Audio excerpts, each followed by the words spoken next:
রুবাইয়ার সাথে সাথে দুদিকে মাথা নাড়ে। চেনা নেই জানা নেই এক পরপুরুষের সাথে এভাবে বাড়িতে চলে যাবে। যদিও দেখে ভদ্রলোক মনে হচ্ছে, তবে বিপদের কোনো পূর্বাভাস থাকে না। আজান বুঝতে পেরে বলে, আমি তো সেখানে চলে যাব। আপনি চাইলে এখানে একাই থাকতে পারেন, তবে যেভাবে চারিদিকে অন্ধকার হয়ে এসছে, যেন পুরো মাঝরাত। এত বাতাস বৃষ্টির সাথে আকাশের গর্জন শুনে যদি আপনি থাকতে পারেন, সমস্যা নেই। উপরে গিয়ে ক্লাসরুমে বসে থাকুন। ভূতে ভয় পান না আশা করি। রুবাইয়া কিছু বলতে পারে না। এত অন্ধকারের সামনে একটা লাইট আর মানুষ থাকার পরেও ভয় করছে। আজান বলে ওঠে, শেষবারের মতো অনুরোধ করলাম, চলুন আমার সাথে। আমাকে বিশ্বাস করতে পারেন, আমার গ্রামে একটা নাম আছে। আমি নিশ্চয়ই এমন কিছু করব না যেন শত বছরের জমিদার বাড়ির সব সম্মান ডুবে যায়। কথার মাঝে আবারও বিকট শব্দে মেঘের গর্জন। রুবাইয়া হাত জামায় খামচে ধরে লাফিয়ে ওঠে আর উপায় না পেয়ে সে আজানকে বলে ওঠে। জি চলুন।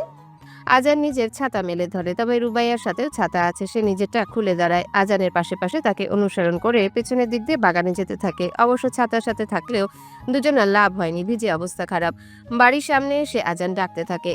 ও কাকা, দরজা খোলো জলদি, ভেজে গেলাম। রুবাইয়ার খেয়াল হয় তাদের থেকে কিছুটা দূরে একজন লোক রেনকোট পরিধান করে তাদের দিকে তাকিয়েছিল। রুবাইয়া তাকাতে দ্রুত অন্যদিকে চলে গিয়েছে। রুবাইয়ার মাথা ঘামায় না। এইদিকে বৃদ্ধ একজন এসে দরজা খুলতে আজান রুবাইয়ার এক হাত টান দিয়ে ভিতরে গিয়ে দাঁড়ায়। রুবাইয়া হঠাৎ স্পর্শে কিছুটা ভয় পেলেও পরিস্থিতি বুঝে চুপ থাকে। কেয়ারটেকারকে বলে ওঠে, আরে আহাজান বাবা, তুমি এখানে? আর বলো না কাকা, ব্রিজটাতে কেমন কাক ভেজা হয়ে গিয়েছে দেখেছ? ভাবলাম এখানে চলে আসে। কাকা রুবাইয়ার দিকে একবার তাকিয়ে দেখে। মনে কিছুটা সন্দেহ আসলেও সে আজানকে ভালো করে চিনে। আজান এমন ছেলে না যে মেয়ে নিয়ে, না না, হয়তো মেয়েটাও সাথে ঝড়ে আটকে পড়েছিল। আজান কাকার হাতে ছাতা দেখে বলে, কোথাও যাচ্ছিলে নাকি? হ্যাঁ, এই আমার জ্যাঠার বাসার স্কুলের একদম সামনেই তো, জানো? এদিকে যাবো। হ্যাঁ, একা বুড়িয়া মানুষ বাসায় কেমন থাকবো? বৃষ্টিতে যেতে পারবে?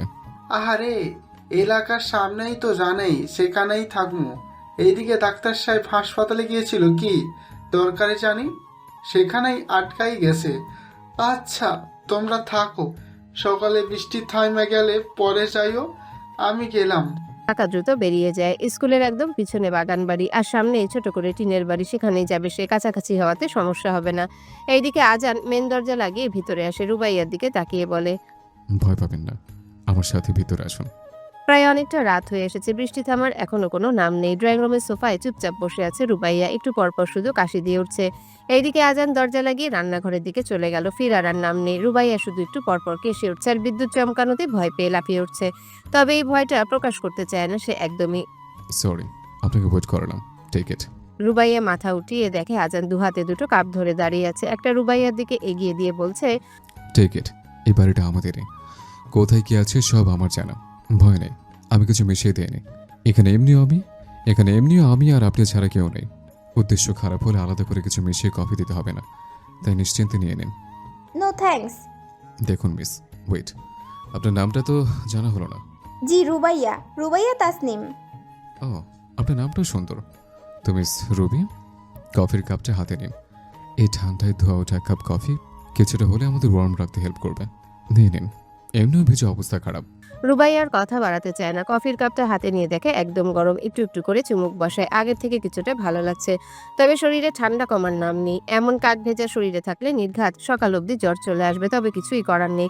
এদিকে আজান রুবাইয়ার একদম সামনের সোফায় বসে ওর দিকে তাকিয়ে আছে। মেয়েটা শুধু শ্যামলাবতী নয়, সাথে মায়াবতীও। মনে মনে বলে ওঠে, শ্যামলা মেয়েদের চেহারা আলাদা একটা মায়া থাকে, যেটা সাদা চামড়ার মেয়েদের থাকে না। এই জন্য শ্যামলা মেয়েদের মায়াবতী বলে ডাকা যায়। তবে রুবাইয়ার চোখে চোখ করতে সে অন্যদিকে ঘুরে। যেভাবে তাকিয়ে থাকলে না জানি ক্যারেক্টারলেস উপাধি দিয়ে দেয়। আজানের মাথায় হঠাৎ একটা বুদ্ধি আসে। মেয়েটা যেভাবে ভিজে গিয়েছে কাশতে কাশতে সকাল অব্দি জ্বরে জ্ঞানটাই না হারিয়ে ফেলে। আজান উঠে স্টোর রুমে যায়। কিছুক্ষণ পর হাতে একটা ব্যাগ নিয়ে এসে বলে, আপনি চাইলে কাপড় পাল্টাতে পারেন। আমি উপরের জ্যাকেট খুলে হাফ হাতের গেঞ্জির গায়ে দিয়ে থাকবো। আমার উপরের জ্যাকেটটা ভিজে গেছে। আমি তো সাথে কাপড় নিয়ে আসিনি। সেটা তো আমিও জানি। আসলে কাকার আগে তার স্ত্রী এই বাড়ি দেখাশোনা করত। তিনি গত হয়েছেন কয়েক মাস আগে। তার ড্রয়ার থেকে এই শাড়িটা নিয়ে এসছে, সাথে প্রয়োজনীয় বাকি সবও আছে ভিতরে। এভাবে না বলে কারো জিনিস। সমস্যা নেই, কাকা আমার বাবার মতোই, তিনি কিছু মনে করবেন না। আর আমরা তো এখন একটা বিপদে পড়েছে। আপনি প্লিজ কাপড় পাল্টে নিন মিস রুবি। এভাবে ভেজা কাপড়ে কতক্ষণ থাকবেন? রুবাইয়া আর না করে না, বরং কাপড়টা হাতে নিয়ে পেছনের রুমে চলে যায়। লাইট অন করে দরজা লাগিয়ে কাপড় পাল্টাতে থাকে। আসলে ভিজে তার জামা ওড়না শরীরের সাথে লেগে একদম খারাপ দেখাচ্ছিল। সে নিজেই একবার বলতে চেয়েছিল কোনো ওড়না জাতীয় কিছু আছে নাকি শুকনো, তবে আজান তালুকদার নিজে থেকে কাপড়টা এনে দিয়েছে, ভালোই হলো। রুবাইয়া ধীরে ধীরে কাপড় পাল্টাতে থাকে। নুসাইবা রাতের খাবার নিজের রুমে এনে খেয়ে নেয়। রুবাইয়া আপু এখনো রুমে আসছে না কেন? সে একবার বলেছিল ঝুমুর আপুর রুমে জানলা দিয়ে বৃষ্টি দেখা যায় সুন্দর, তবে কি সে ঝুমুর আপুর রুমে? সেটাই হয়তো। এদিকে দুপুর থেকে মায়ের শরীর ভালো না, রুমেই শুয়ে আছে, হয়তো মায়ের সাথেই। নুসাইবা আর খোঁজ করে না। খাওয়ার শেষে পাশে রুবাইয়ার জন্য জায়গা রেখে সে শুয়ে পড়ে। অন্যদিকে ঝুমুরের রুমে পাখি ঘুমিয়ে পড়েছে, তার শরীরটা তেমন ভালো না। ঝুমুরও খাওয়া শেষে এসে পাশ দিয়ে শুয়ে পড়লো। এখন শুধু সকাল হওয়ার অপেক্ষা। আজান ভাই কোথায়? এত ঝড়ে সে কোথায় আছে? ঠিক আছে তো? পিউয়ের মন শুধু আনচান করছে। সবাই একটু আগে রাতের খাবার সেরে ঘুমিয়ে পড়েছে। জমিদার সাহেব বললেন আজান নাকি স্কুলের কাজে গিয়েছে, কোনো সমস্যা হলে বাগান বাড়িতেই থেকে যাবে। তবে রুমে আসার পর পিউয়ের মন আর মানছে না। আজান কার সাথে থাকবে? সে একা নাকি সাথে কেউ আছে? পিউয়ের কোনো কিছুই ভালো লাগছে না। আজানকে নিয়ে খুব দুশ্চিন্তা হচ্ছে। গ্রামের লোকের চিন্তাধারাও তেমন ভালো না। পিউ শুধু আল্লাহর কাছে প্রার্থনা করতে থাকে কোনো বিপদ যেন না হয়। আজান অনেকক্ষণ যাবৎ ড্রয়িং রুমে বসে বসে ফোনে গেমস খেলছিল। রুবাইয়া সেই যে শাড়ি পরতে ভিতরে গিয়েছে, এখনো ফেরার নাম নেই। একটু পর দরজার আওয়াজে পিছন ফিরে তাকায় আজান। একটা কালো রঙের শাড়ি পরে বের হয়েছে রুবাইয়ার, সাথে হাঁটু অবধি খোলা চুল, মিষ্টি লাগছে দেখতে। আজান আবার ফোনের স্ক্রিনের দিকে তাকায়। গেমস খেলতে খেলতে প্রশ্ন করে, পছন্দ হয়েছে? তখন তাড়াহুড়ো করে অন্য কিছু খোঁজার সময় পায়নি। রুবাইয়া মলিন হেসে জবাব দেয়, কালো রঙের সবকিছুই মানুষের চোখে সুন্দর, শুধু কালো মানুষ বাদে। আজান আর কিছু বলে না, তবে কথাটা শুনে মনে হচ্ছে মেয়েটা পুরোটা জীবন ছোট থেকে গায়ের রঙের জন্য খুব কথা শুনেছে। তাই নিজের কাছে সে নিজেই খুব ছোট। আসলে পৃথিবীতে কোনো মানুষই দেখতে খারাপ হয় না, প্রত্যেকেই তার নিজ নিজ জায়গা থেকে সুন্দর। শুধু মানুষের দৃষ্টিভঙ্গি পাল্টানো দরকার। আর বাহ্যিক সৌন্দর্য দিয়ে কি বা লাভ হয়? প্রিন্সেস ডায়ানা থেকে ঐশ্বরিয়া, এমন লাখো বিশ্ব সুন্দরীরা কেউই রূপ দিয়ে নিজের ভালোবাসার মানুষকে আটকে রাখতে পারেনি। সাদা চামড়ার মানুষদের দেশে আরো পরকীয়া চিট এসব বেশি হয়। আজানের ভাবনার মাঝে রুবাইয়ার সামনে এসে আরেক সোফায় বসে। আজ সারা রাত এখানে হেলান দিয়ে কাটাতে হবে। আপনি কি কিছু খাবেন মিস রবি? বানিয়ে দিব? লজ্জা না পেয়ে বলুন, দেখি কি বানানো যায়। এবারও কোনো জবাব পায় না আজান। রুবাইয়ার দিকে তাকিয়ে দেখে হেলান দিয়ে চোখ বুজে আছে। মেয়েটা তার মানে ঘুমিয়ে গিয়েছে। স্বাভাবিক এমন ঠান্ডায় কতক্ষণ জেগে থাকা যায়? ঘড়ির কাঁটা ঠিক রাত 1টা ছুঁইছি, তার মানে পুরো রাতই এখানে থাকা হবে। আজান এক দৃষ্টিতে রুবাইয়ার দিকে কিছুক্ষণ তাকিয়ে থাকে। মেয়েটার ফেস এরকম বাচ্চা বাচ্চা কেন? বয়সও তত বেশি নয়, টিনেজার মাত্র। অথচ এমনভাবে চলে আর কথা বলে যেন 25 পার হয়ে গিয়েছে, হয়তো লাইফে খুব স্ট্রাগল করার কারণে। আজান অনেকক্ষণ ঘুমন্ত রুবাইয়ার দিকে তাকিয়ে উঠে গিয়ে লাইট অফ করে দেয়। একটা চাদর এনে রুবাইয়ার গায়ের উপর দিয়ে দেয়। সেও নিজের সোফায় এসে ছোট্ট বালিশে মাথা দিয়ে চোখ বন্ধ করে। এখন একটু ঘুমের প্রয়োজন। এভাবে তাকিয়ে থাকলে আজগুবি চিন্তা আসবে। সময়ের সাথে সাথে দুজনই গভীর ঘুমে ডুবে যায়। সকাল থেকেই নুসাইবা খুব ঘাবড়ে আছে, চোরের মতো এদিক ওদিক তাকাচ্ছে। মাকে কি বলবে? অবশ্য এখন না বলে উপায় নেই। সকাল থেকে রুবাইয়াকে দেখছে না, তার মানে কি? উফ, আর ভাবতে পারছে না নুসাইবা। রুবাইয়া আপু সারা রাত ছিল কোথায়? এদিকে পাখি অনেকক্ষণ যাবত রুবাইয়াকে ডাকছে, অথচ মেয়েটার আসার নাম নেই। নতুন কাঁথা বের করে দিয়েছে আমেনা বেগম। রুবাইয়ার হাতের কাজ খুব ভালো, মেয়েটা দ্রুত সুই সুতো দিয়ে সেলাই করে দিতে পারতো। এই জন্য পাখি তার মেয়েকে খুঁজছে। তবে এতবার ডাক দেওয়ার পরেও রুবাইয়া আসছে না। যেই না বিরক্ত হয়ে বের হতে নিবে, দেখে দরজায় চোখে পানি নিয়ে দাঁড়িয়ে আছে নুসাইবা। পাখি অবাক হয়ে প্রশ্ন করে, কি হলো, কাঁদছিস কেন? আগে বলো, আমাকে বকবে না? কেন বকবো? রুবি কোথায়? নুসাইবা ভয়ে ভয়ে মায়ের সামনে এসে দাঁড়ায়। এক শ্বাসে এক এক করে সব বলতে থাকে। পাখির রীতিমতো হাত পা কাঁপছে। বিয়ের বয়সী মেয়ে সারা রাত ঝড়ের দিনে কোথায় ছিল আর এখন কোথায়? পাখি চিল্লিয়ে বসার ঘরে যায়। আক্তার হোসেন, আমিনা বেগম সহ মুক্তার বাকি সবাই উপস্থিত হয়। শওকত ছেলের বউকে এমন কান্নাকাটি করতে দেখে চিন্তিত হয়ে জিজ্ঞাসা করে, কি হয়েছে ছোট বউ, এমন করছো কেন? পাখি কেঁদে কেঁদে বলে, বাবা, রুবাইরা সারা রাত বাড়ি ফেরেনি। এই ঝড়ের রাতে মেয়েটা কোথায় ছিল কিচ্ছু জানি না। কি সব আবল তাবল বলছো? মাথা ঠিক আছে তোমার? এই আক্তার, চল তো। শওকত ছেলেকে নিয়ে বের হতে নিবে, তখনই পিছনের দরজা দিয়ে রুবাইয়া ভেতরে প্রবেশ করে। পাখি দৌড়ে গিয়ে মেয়েকে জড়িয়ে ধরে এটা ওটা জিজ্ঞাসা করতে থাকে, কোথায় ছিল, কিভাবে ছিল, এই সেই। রুবাইয়া মাকে ধরে বলে, আগে তুমি শান্ত হও, তারপর তোমাকে সব বলছি।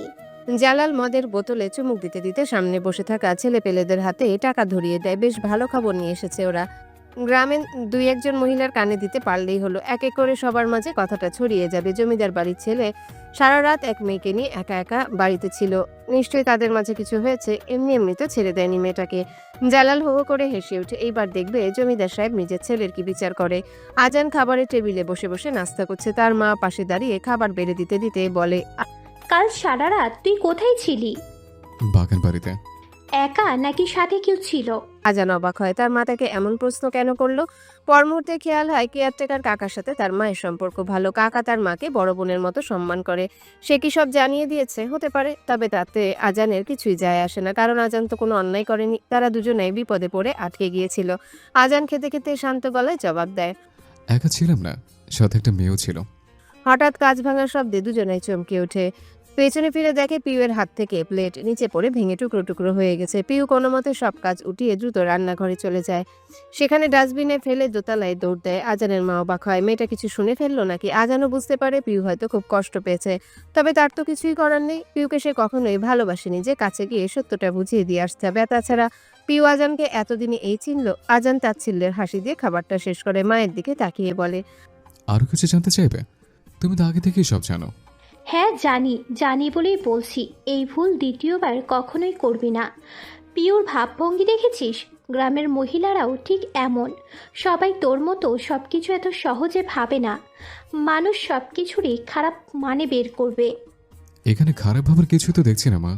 একটা অল্প বয়সী মেয়েকে সারা রাত স্কুলের নিচে এভাবে ফেলে দিয়ে চলে যেতাম আমি, তাও ঝড়ের রাতে।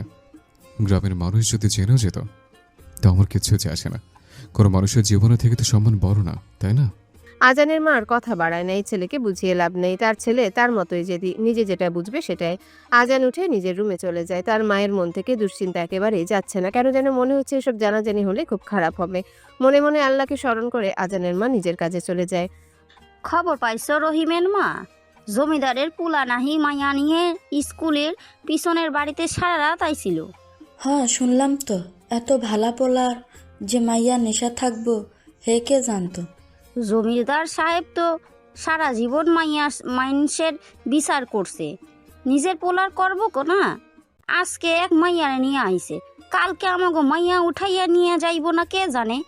আর হেই মাইয়া কিরা জানো? ওই যে গ্রামের মাস্টারের ভাই আছে না, ওই সেই কালা মাইয়া আর আছে না ওইটা। হ চিনছি, ওই মাইয়ার বাপেও 2টা বিয়া করছে, যেমন বাপের চরিত্র তেমন মাইয়া। আজ সকাল থেকেই বৃষ্টি পড়ছে, টিপটিপ ফোটাতে পুরো রাস্তা, গ্রামের মেঠোপথ সবকিছুই যেন কর্দমাক্ত। তবে এসবের মাঝেও এমন কথা লোকে মুখে ছড়িয়ে পড়তে সময় নিচ্ছেন। একটু আগেও এক লোক আলতাফ হোসেনের সাথে দেখা করে এসব নিয়ে প্রশ্ন করলো। নুসাইবা এসে রুবাইয়ার সাথে কথা বলে যেতে রুবাইয়া বসে বসে এতদিনে সবকিছু ভাবতে থাকে। শ্রাবণের বৃষ্টি নাকি সবকিছু ধুয়ে মুছে পরিষ্কার করে নিয়ে যায়।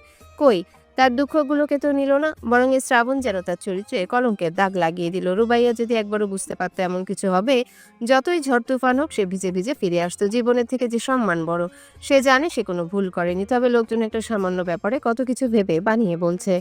এমন সময় ঝুমুর দৌড়ে রুমে চলে আসে, হাঁপাতে হাঁপাতে রুবাইয়ার দিকে তাকিয়ে বলে, আজান তালুকদার তার বাবার জমিদারকে নিয়ে আমাদের বাড়িতে এসেছে। বিশ্বাসই হচ্ছে না জমিদার আমাদের বাড়িতে আসতো। বসার ঘরে জলদি আয় তো, তোকে বাবা ডাকছে। আজ বিকেলে গ্রামের অনেক মানুষই জমিদার বাড়িতে জড়ো হয়েছে। জমিদার সাহেব এই বৃষ্টি বাদলের দিন হঠাৎ সবাইকে ডেকে পাঠিয়েছেন। গ্রামের পুরুষদের সাথে সাথে অনেক মহিলাদেরও ডাকা হয়েছে। জমিদার কি আজ নিজের ছেলের বিচার করবে নাকি অন্য কিছু? একটু পর জমিদার সাহেব উপস্থিত হন। পিছনে একপাশে চোখ মুখ শক্ত করে আজান দাঁড়িয়ে আছে। জালালের লোকদের ঠোঁটের কোণে হাসিটা আজানের চোখ এড়িয়ে যায়নি। এসব মিথ্যা বদনাম যে তার লোকেরই দেওয়া সেটা খুব ভালোই বুঝতে পারছে সে। ইকরামকে জেলে দেওয়ার প্রতিশোধ স্বরূপ এসব ষড়যন্ত্র করা হয়েছে। এমনিও আজানের কে কি ভাবলো না ভাবলো এসবে কিছু যায় আসে না, কারণ সে জানে তার কোনো দোষ নেই। তবে বাবার সম্মানের কথা ভেবে এখন যা হচ্ছে সব মেনে নিতে হবে। জমিদার সাহেব সবাইকে বসতে বললেন, তারপর কিছুটা শান্ত গলায় সবাইকে বলে ওঠেন, আপনাদের একটা খবর দিতে ডেকেছি। আমার ছেলের বউকে অনুষ্ঠান করে বাড়িতে উঠিয়ে নিয়ে আসব। এই শুক্রবার ওদের বিয়ের অনুষ্ঠান, কাল সবার বাড়িতে পৌঁছে যাবে। আপনারা আসবেন অবশ্যই। বিয়ের পর বউকে আর বেশি দিন বাবার বাড়িতে রাখতে চাচ্ছি না। উপস্থিত সবাই অবাক হয়। জমিদারের ছেলে আগেই বিয়ে করেছে, কে সেই ভাগ্যবতী নারী যার কপালে এত বড় জমিদার বাড়ির বউ হওয়ার ভাগ্য রেখা আছে? সবচেয়ে আশ্চর্যজনক কথা হলো জমিদার বলেছে বউকে অনুষ্ঠান করে উঠিয়ে নিয়ে আসবে, তার মানে বিয়ে আগেই হয়ে গিয়েছে। কখন কার সাথে কেউ তাও টেরই পেল না। সবাই নিজেরা ফিসফিসিয়ে কানাঘুষো করতে ব্যস্ত। জমিদার সাহেব এসব দেখে সবার উদ্দেশ্যে বলেন, আমি জানি আপনাদের মনে অনেক প্রশ্ন আছে, শুধু এটুকুই বলবো যে জমিদার নিজে সবসময় অন্যায়ের বিরুদ্ধে থাকে, সে কখনোই তার ছেলে পাপ করলে ছেড়ে দিবে না। আপনারা হয়তো ঝড়ের রাত নিয়ে একটা গুজব শুনেছেন যার কোনো ভিত্তি নেই, তবে যদিও তারা একসাথে থাকে সেটা দোষের কিছু না। গ্রামের মাস্টার আলতাবের ছোট ভাইয়ের মেয়ের সাথে আজানের অনেক আগেই কলমা কাবিন হয়ে গিয়েছে। এইবার যেন মাথা নাড়া দিয়ে বসে জালাল। তার প্ল্যান এভাবে ভেস্তে দিল এই জমিদার বেটা। শেষে নিজের সম্মান বাঁচাতে ওই গরিব কালো মেয়েটাকে বাড়ির বউ করলো। অবশ্য জালাল এত তাড়াতাড়ি থেমে যাবে না। ইকরামকে আগে যেভাবে হোক জেল থেকে বের করবে, পরে এই জমিদারদের সাহায্য করবে। জমিদার সাহেব উঠে দাঁড়ান। শেষবারের মতো সবাইকে বিয়ের ব্যাপারে ঘোষণা দিয়ে ভিতরে চলে যান। গ্রামের মানুষ ও জমিদার বাড়ির বাহিরে বের হয়ে খবর ছড়াতে থাকে। মুহূর্তের মাঝে সবার মুখে এক কথা, জমিদারের ছেলে বিয়ে করেছে বাপ ফেলে যাওয়া এক কালো মেয়েকে। এ যেন চাঁদের কলঙ্ক, সেই মেয়ে তো রাজকপাল। সত্যি বলছো? তোমার বাবা লোক ফাটিয়ে তোমাকে খবর দিয়েছে এই সপ্তাহের শেষের দিকে অনুষ্ঠান আছে, এজন্য কালকেই যেতে বলেছে। আমাদের ভাগের সম্পত্তি কি দিয়ে দেবে? মোহনার চোখ দুটো যেন জলজল করে উঠল। আমাল অবাক হয়ে স্ত্রীর দিকে তাকায়। এতটা খুশি মোহনাকে সে অনেকদিন যাবৎ দেখে না। এত লোভ সম্পত্তির প্রতি মেয়েটার। আমাল কিছুটা মলিন হেসে বলে, সেই সব হিসেব পরে হবে। রুবাইয়ের নাকি বিয়ে ঠিক হয়েছে, বাবা হয়ে আমাকে উপস্থিত থাকতে বলা হয়েছে। আমাল শক্ত গলায় প্রতিবাদের সুরে বলে, দেখো মোহনা, তুমি আমাকে যা খুশি বলো, আমার মেয়েটাকে কিছু বলো না। শুধু তোমার কথা মেনে বাবা হয়েও আমি কোনো দায়িত্বই ওদের পালন করিনি। এখন অন্তত এসব বলো না। আর আমার মেয়ের গায়ের রংটাই শুধুই শ্যামলা, তাছাড়া ও দেখতে কি খারাপ? ওর কোন দিক দিয়ে গুনতেও কম নেই। হয়েছে, তোমার মেয়ের নেকা কথা শোনার জন্য বসে নেই আমি। যেই মেয়ে তাকে নিয়ে আবার বড় বড় কথা, সব বাদ দাও তো। আমি তো খুশি যে তোমার বাবা তোমাকে ডেকেছে। আমার মেয়েটাকেও সাজিয়ে গুছিয়ে নিয়ে যাব, দেখে একটু মায়া হয় নাকি? মোহনা উঠে দৌড়ে ভেতরের রুমে চলে যায়। আমাল সাহেব কাশতে কাশতে শুয়ে পড়েন। তার বউকে তার বিশ্বাস নেই। ও বাড়ি গিয়ে নিশ্চয়ই জেনে ফেলবে যে জমিদার বাড়িতে রুবাইয়ার বিয়ে হচ্ছে। তখন কোনো ঝামেলা পাকিয়ে না বসে। এমনিও বড় বাড়ির প্রতি তার খুব লোভ। ছোঁয়ার গায়ের রং ফর্সা হতে তার বিশ্বাস মেয়েকে কোটিপতির ঘরে বিয়ে দিবে। এখন ও বাড়ি গিয়ে কোনো তামাশা না করলেই হলো। আর কত মন খারাপ করে থাকবি রুবাইয়া? যেভাবে হোক এত বড় বাড়ির বউ হতে যাচ্ছিস তুই, এত মন খারাপ করিস না তো। উপরওয়ালা ভালো কিছুই করবেন। ঝুমুর ও রুবাইয়াকে কথাগুলো বলে পাশের টেবিলে ওর রাতের খাবার রেখে যায়। আজ আর এই মেয়ে রুমের বাহিরে বের হয়নি। হয়তো খুব অভিমান জমেছে সবার প্রতি। সকালে হুট করে এই জমিদার এসে কাবিনে সই নিয়ে গেল। ঘরের কেউ কোনো বাধাও দিল না। গ্রামে যেভাবে বদনাম ছড়িয়েছে, বিয়ে ছাড়া কোনো উপায়ও ছিল না। রুবাইয়া চুপচাপ জানালা ধরে তাকিয়ে থাকে। আজ সকাল থেকে এসে এখানে বসা, একই ভঙ্গিতে একই দৃষ্টিতে সে শুধু বাহিরে তাকিয়ে আছে। রাতের আকাশটা একদম ঘুটঘুটে অন্ধকার। তবে রুবাইয়ার মনে হতে থাকে এই অন্ধকার তার জীবনের আধারের সামনে একদম তুচ্ছ। শেষমেশ তার তার বিয়ে হচ্ছে, তাও অত বড় জমিদার বাড়িতে। তার তো খুশি হওয়ার কথা খুব।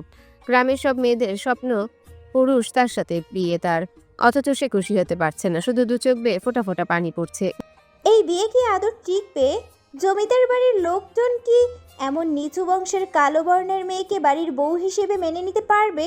নিজেকে নিজে প্রশ্ন করে রুবাইয়া, তবে কোনো উত্তর পায় না। সবচেয়ে বেশি খারাপ লাগছে আজানের জন্য। একজন মানুষকে মানবতার খাতিরে সাহায্য করতে গিয়ে নিজের থেকে সব দিক দিয়ে এমন তুচ্ছ কাউকে বউ করতে হচ্ছে। আজান তালুকদারের হয়তো খুব আফসোস হচ্ছে, তার মতো মেয়েকে বউ হিসেবে দেখতে হবে। রুবাইয়া ফুপিয়ে ফুপিয়ে কেঁদে ওঠে। তার আর কিছুই ভাবতে ইচ্ছা করছে না। দুনিয়ার সব অন্ধকার শুধু তার জীবনে নেমে আসে কেন? না পেল কোনোদিনও বাবার ভালোবাসা, না পেল সবার কাছ থেকে সম্মান। বিয়ের পর স্বামীর ভালোবাসা পাবে এটা ভাবাও তো বিলাসিতা। রুবাইয়া খাবার ছুঁয়েও দেখে না, চুপ করে বিছানার পাশে শুয়ে পড়ে। কাঁদতে কাঁদতে কখন ঘুমিয়ে পড়ে খেয়ালই হয় না। এখন শুধু নতুন এক সকালের অপেক্ষা। পাখি, আমাল এসেছে, সামনের বারান্দায় ঘরে বসে আছে।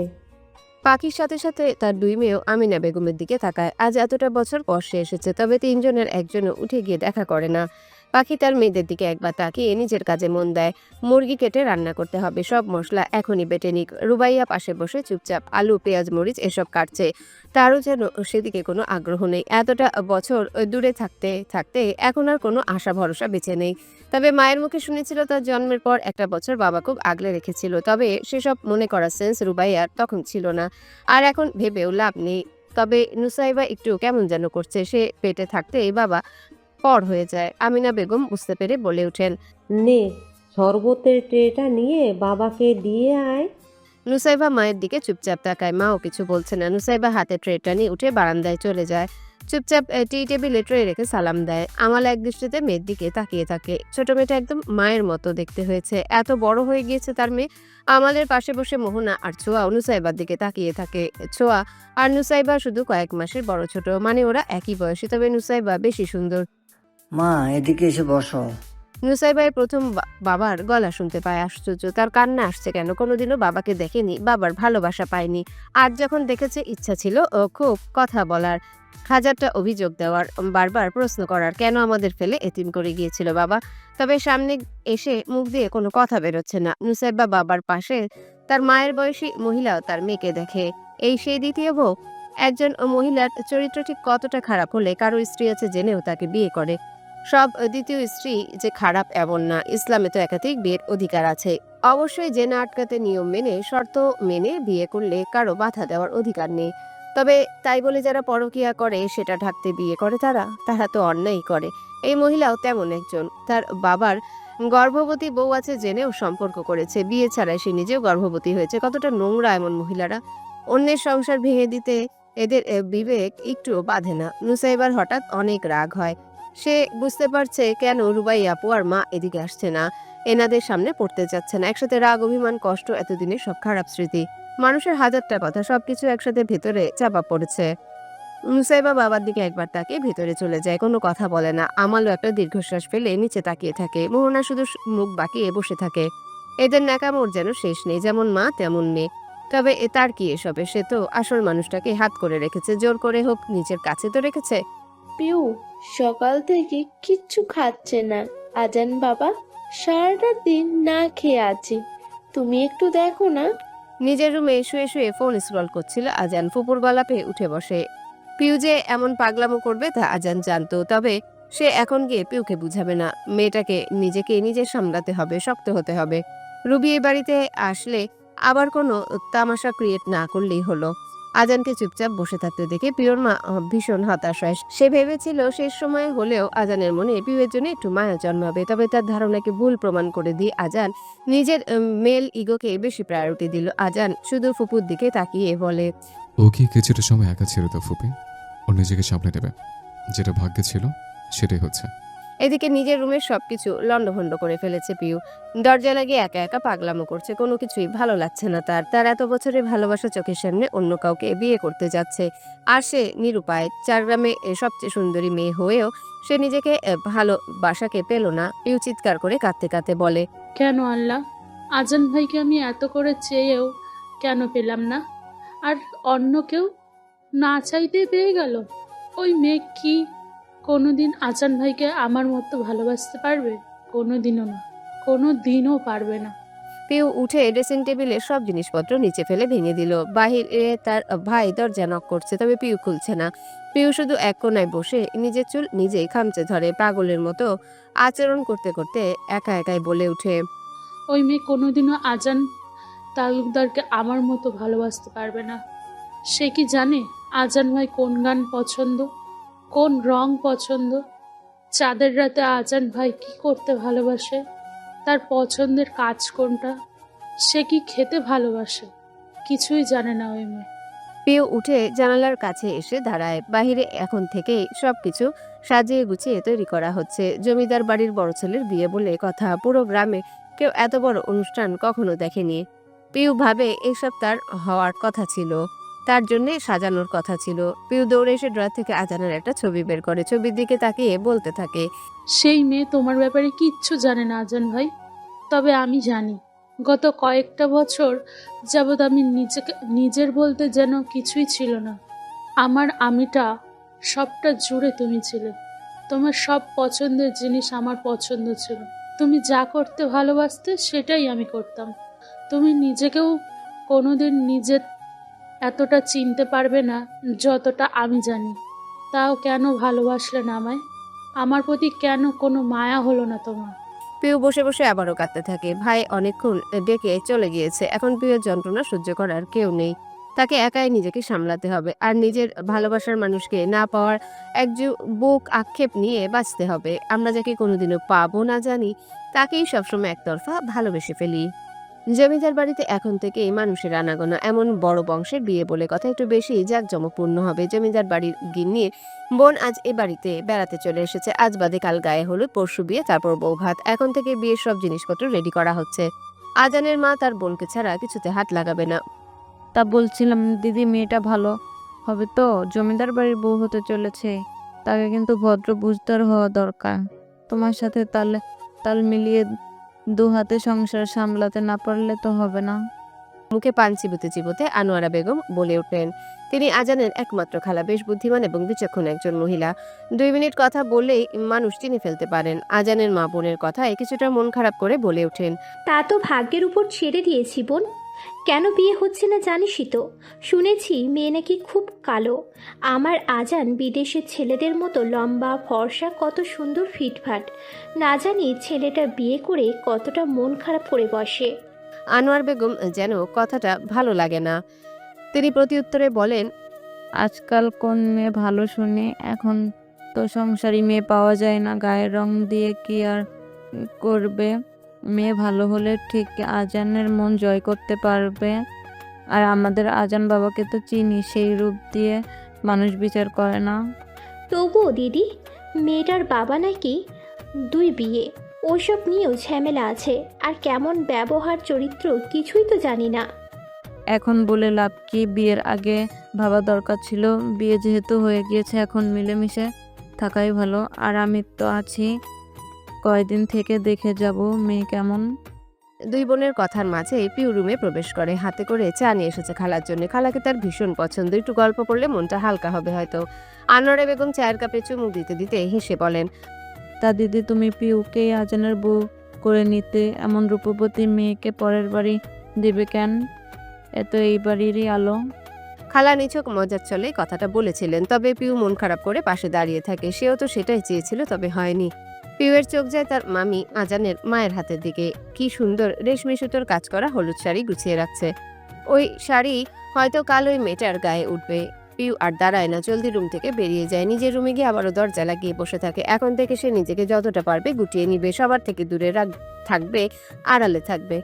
বলছিলাম, আমালের সাথে একবারও দেখা করলে না রুবাইয়ার মা? আমিনা বেগম পাটায় আদা বাড়তে বাড়তে বলে ওঠেন। পাখি তার ছিল্লের হাসি দিয়ে জবাব দেয়, তোর বউ আছে, মেয়ে আছে সাথে। আমি দেখা করতে গিয়ে কেলুকাত্রি বাজবে কেন? সে তার মতো থাকুক। এখানে সে এসেছে শুধু আমার মেয়ের বাবা হয়ে, আমার স্বামী হয়ে না। আমিনা বেগম আর কিছু বলে না। আমালের সামনে যে কয়বার সে গিয়েছে, তার আচরণে স্পষ্ট সে পাখির সাথে দেখা করতে চায়। তবে মুক্তার মোহনা 2 বোন 1 মিনিটের জন্য তাকে ছাড়ছে না। গোপন লোক দিয়ে খবর নিয়েছিল আলতাফ। তখন জেনেছিল ও মোহনার সাথে সংসার একদমই সুখী না। স্বামীকে সে না যত্ন করে আর না সম্মান। অথচ সতীনের বাড়ি এসে সে কি হিংসা। একটু সময়ের জন্য একা ছাড়ছে না, যদি পাখির সাথে কথা বলতে আসে এজন্যে। আমাল তো আসার পর থেকেই শুধু কেসে যাচ্ছে। শরীরের অবস্থা ভালো না দেখেই বোঝা যায়। তবে এইসব তার প্রাপ্য। এদিকে আমাল মোহনার জ্বালায় অতিষ্ঠ। একটু ভিতরে গিয়েও বসতে দিচ্ছে না মেয়েটা। এমনভাবে সাথে সাথে রাখছে যেন একা ছাড়লে আমাল পাখির হয়ে যাবে।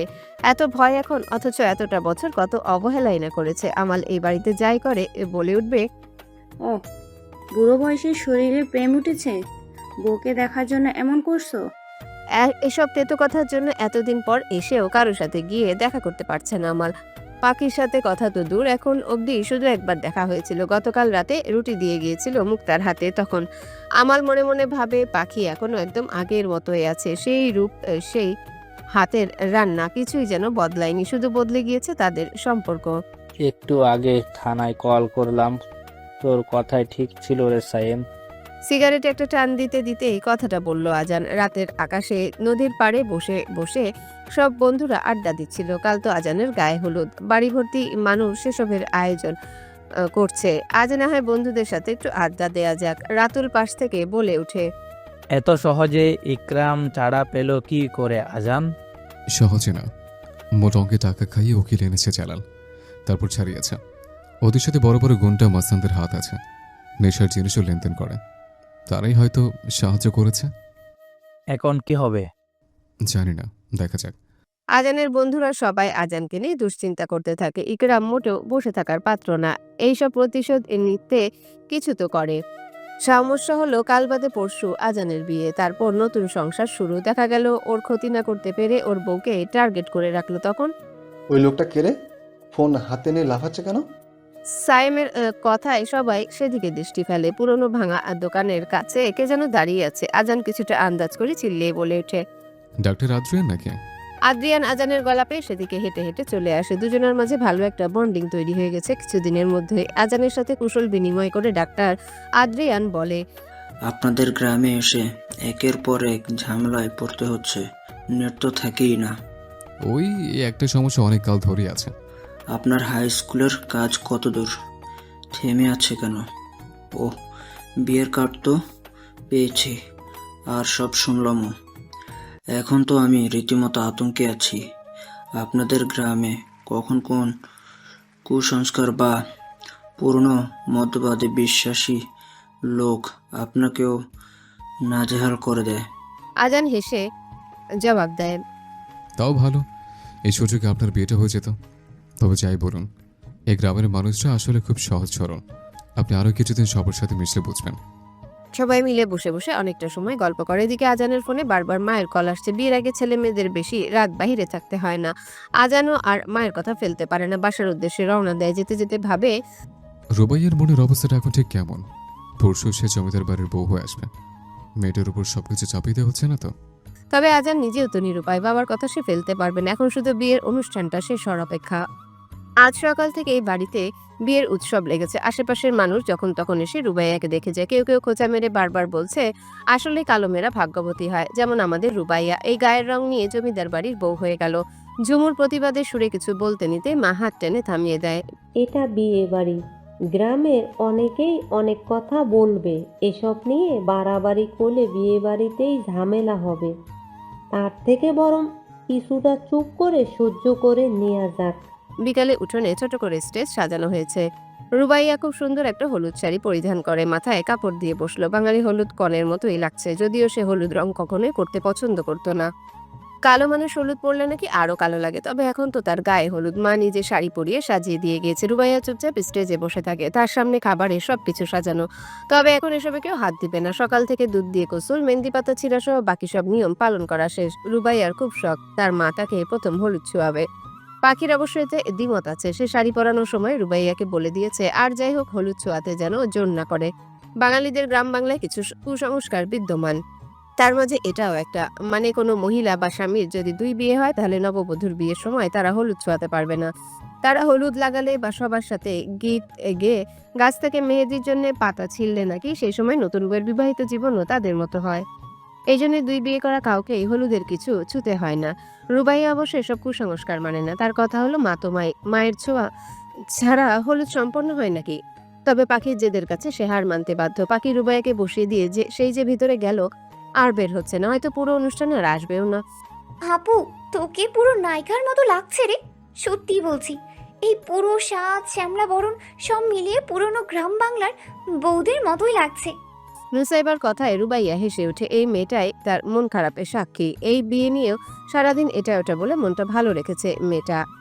রুবাইয়ার ভাবতেই কষ্ট লাগে, তার ছোট্ট বোনটাকে ছেড়ে নাকি তার নতুন বাড়িতে গিয়ে থাকতে হবে। মেয়েদের জীবনটাই এমন। আজানের মায়ের গলা পেয়ে সবাই তাড়াহুড়ো করতে থাকে। জমিদার বাড়ির উঠোনে বিশাল বড় করে গায়ে হলুদের অনুষ্ঠান করা হয়েছে। বড় স্টেজ, সবকিছু ফুল দিয়ে সাজানো, গান বাজনা, মূল কথায় কিছুরই কমতি নেই। সাথে নানান পদের খাবার দাবার, নাস্তা, ফলমূল। যেন জমিদার ইচ্ছে করে এমন সাজ সাজিয়েছে সবকিছু। দূর থেকে এই সমালোচকদের মুখে কালি ঘষে দিয়েছে। আজান চুপচাপ তার জায়গায় বসে আছে। ফর্সা গাল দুটো আর কপালে হলুদ ছোঁয়ানো। মোটামুটি সবারই হলুদ ছোঁয়ানো শেষ। তার সব বন্ধুরা দুই পাশে বসে হাসি ঠাট্টা করতে থাকে। এমন সময় হঠাৎ পিউ সেখানে হাজির। যেখানে পিউয়ের নাচ গান করে সবকিছু মাতিয়ে রাখার কথা, সেখানে মেয়েটা একদম মনমরা হয়ে আছে। না কোনো সাজ, না কোনো আনন্দ। পিউ শুকনো মুখে এসে আজানের সামনে দাঁড়ায়, হলুদের বাটি থেকে সামান্য হলুদ নিয়ে বলে, আজান ভাই, আপনাকে শেষবারের হলুদটা না হয় আমি ছুঁয়ে দিলাম, এখন এই হলুদ আপনার বউয়ের কাছে নিয়ে যাব, তারপর তাকে ছুঁয়ে দেবো। আজান কিছু বলে না, চুপচাপ পিউয়ের দিকে তাকিয়ে থাকে। মেয়েটা শুকিয়ে একদম কাঠ হয়ে গিয়েছে কয়েকদিনে। আজানের জন্য শুরু থেকে ওকে দূরে থাকতে বলতো। সে জানতো আজানকে পিউ যতটা ভালোবাসবে ততটাই যন্ত্রণা পাবে। পিউ মলিন মুখে আজানের দুয়ালে হলুদ ছোঁয়ায়, তারপর সব বাটি সামনে থেকে নিয়ে আনোয়ারা বেগমের দিকে যেতে থাকে। আজানের খালা এখন বাকিদের নিয়ে মেয়ের বাড়ি যাবে হলুদ দিতে।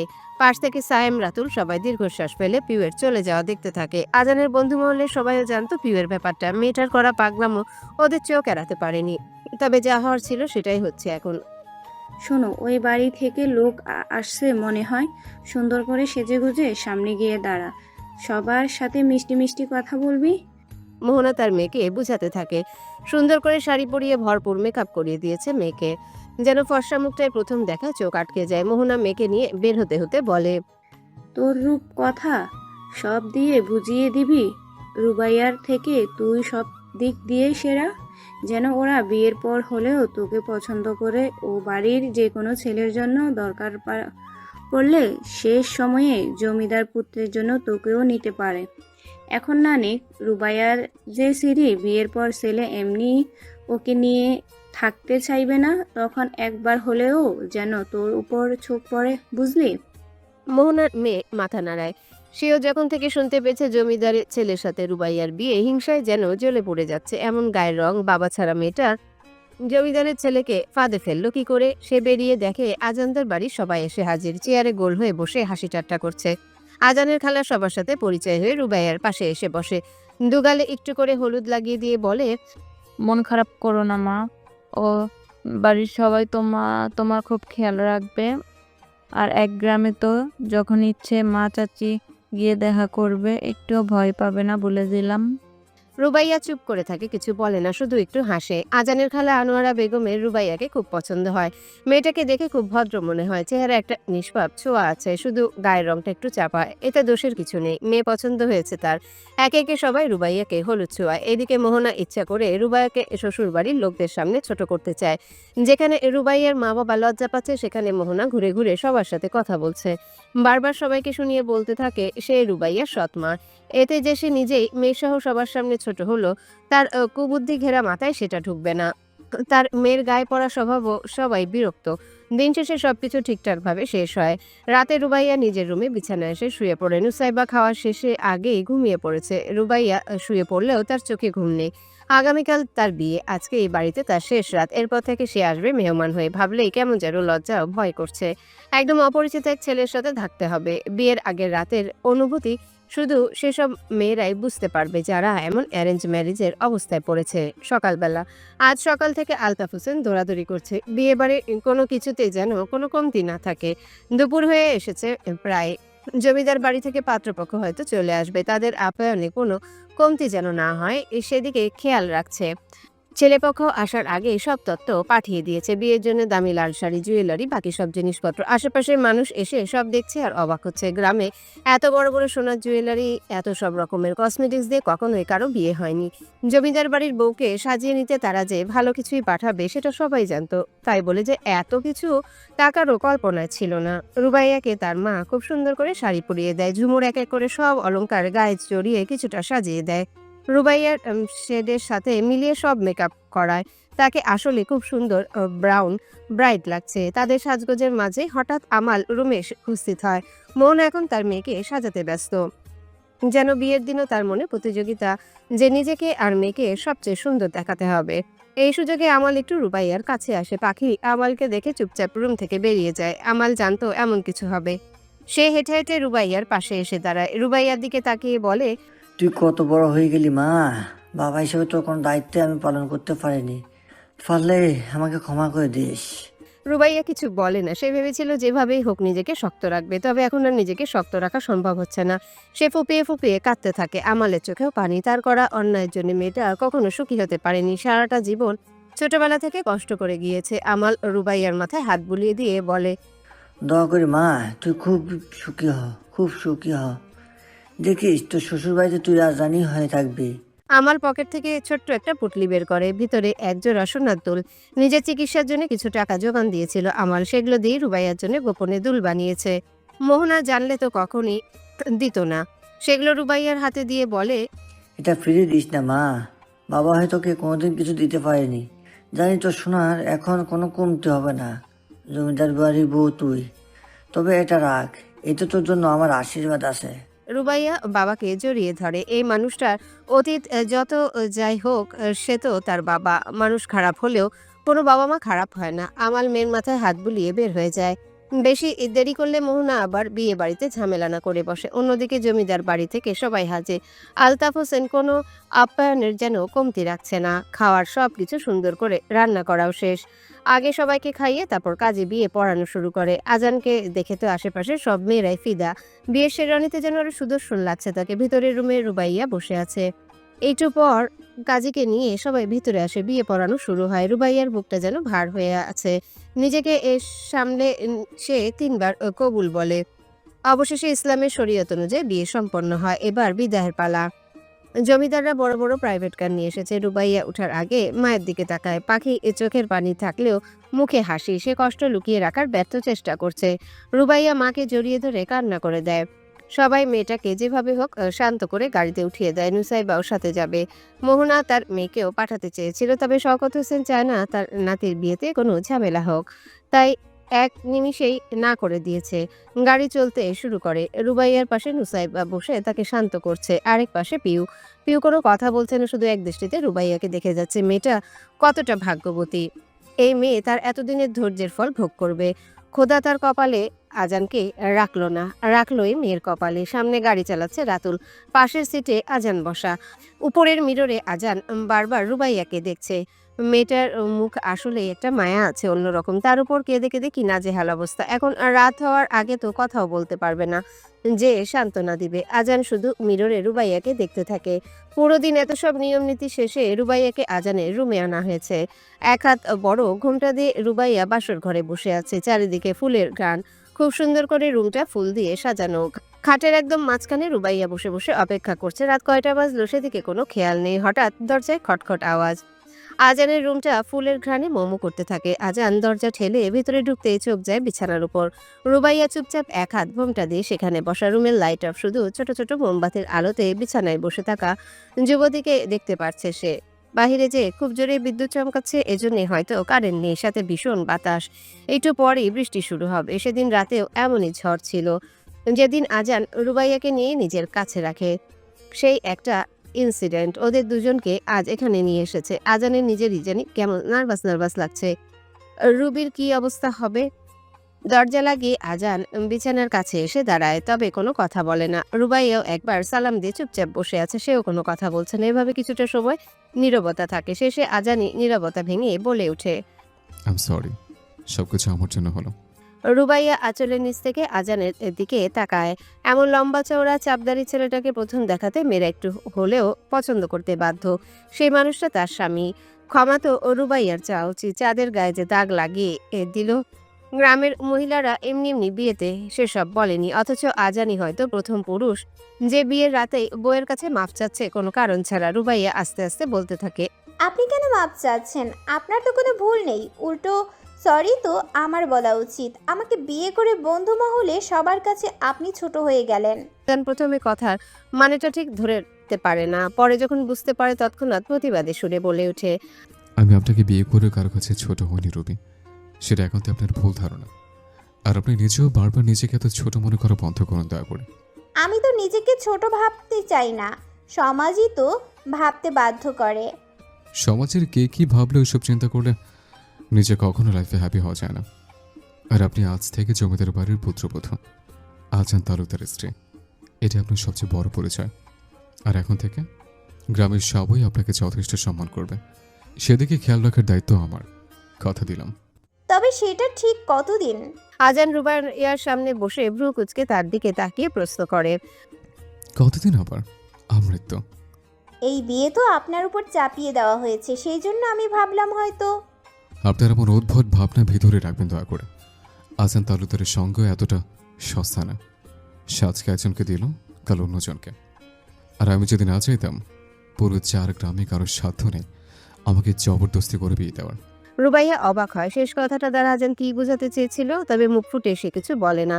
আজান উঠে আলমারি থেকে গেঞ্জি বের করে রুমের এক সাইডে গিয়ে শেরওয়ানি খুলে কাপড় পাল্টাতে থাকে।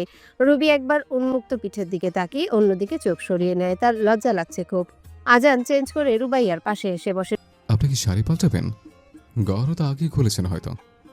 না না, আমি ঠিক আছি। রুবাইয়া মনে মনে ভাবে সে তো মেয়ে মানুষ, এভাবে এক রুমে কখনোই পাল্টানো সম্ভব না। আর গ্রামের এসব বড় বাড়িতেও অ্যাডজাস্ট বাথরুম নেই, কাপড় পাল্টাতে হলে প্রথমে নিচে যেতে হবে, তারপর পুকুর পাড়ে, খুব ঝামেলা। তার থেকে বরং এই শাড়ি পরে শুয়ে পড়ুক। আজান বুঝতে পেরে বলে, আরে আমি এতটা চরিত্রহীন ছেলে না যতটা আপনি ভাবেন। আমি অন্যদিকে ঘুরে থাকবো, আপনি আলমারির পাশে গিয়ে পাল্টে নিন। এই শাড়ি গায়ে থাকলে ঘুমাবেন কি করে? আর মায়ের হয়তো খেয়াল নেই, নয়তো সে নিজে এসে অন্য কাপড় দিয়ে যেত। ওয়েট। আজান উঠে গিয়ে আলমারি খুলে খুঁজতে থাকে, একটা নরম সুতি কাপড় দিয়ে বলে, নিন, পাল্টে নিন। আপনার বেশি সমস্যা হলে আমি রুমের বাইরে গিয়ে দাঁড়াচ্ছি, কাজ শেষ হলে আমাকে ডাক দিন।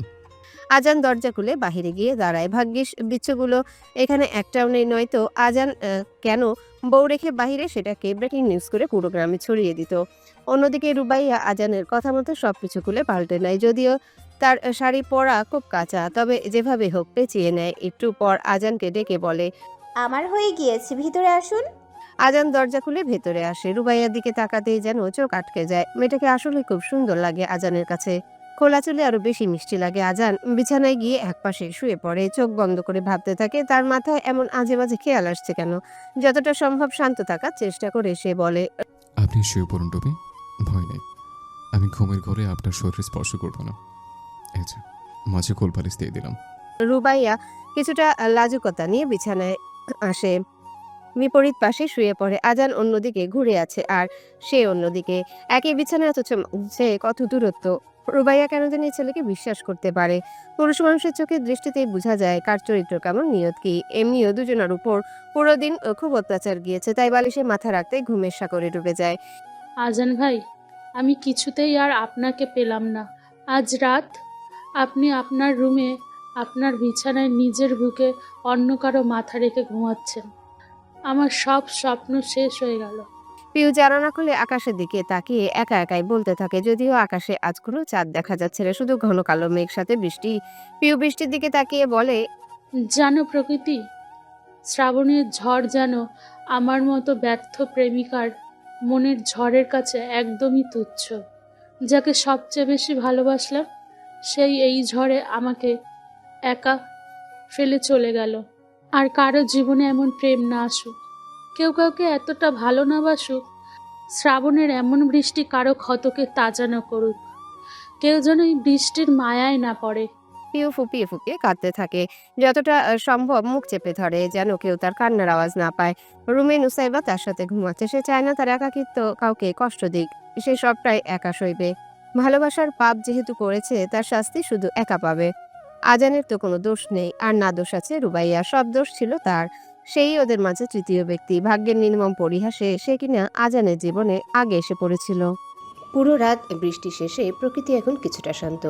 কাঁচা কর্দমাক্ত রাস্তায় পা না পিছলে হাঁটা যেন বেশ কঠিন কাজ, তবে এসবের মাঝেও জমিদার বাড়ির আয়োজন কোনো অংশে যেন থামছে না। জমিদারদের বাড়িটা এমনিও পুরনো কলকাতার রাজবাড়ির মতো বানানো হয়েছিল, চারিদিকে গোল করে বাড়ি, মাঝে উঠান।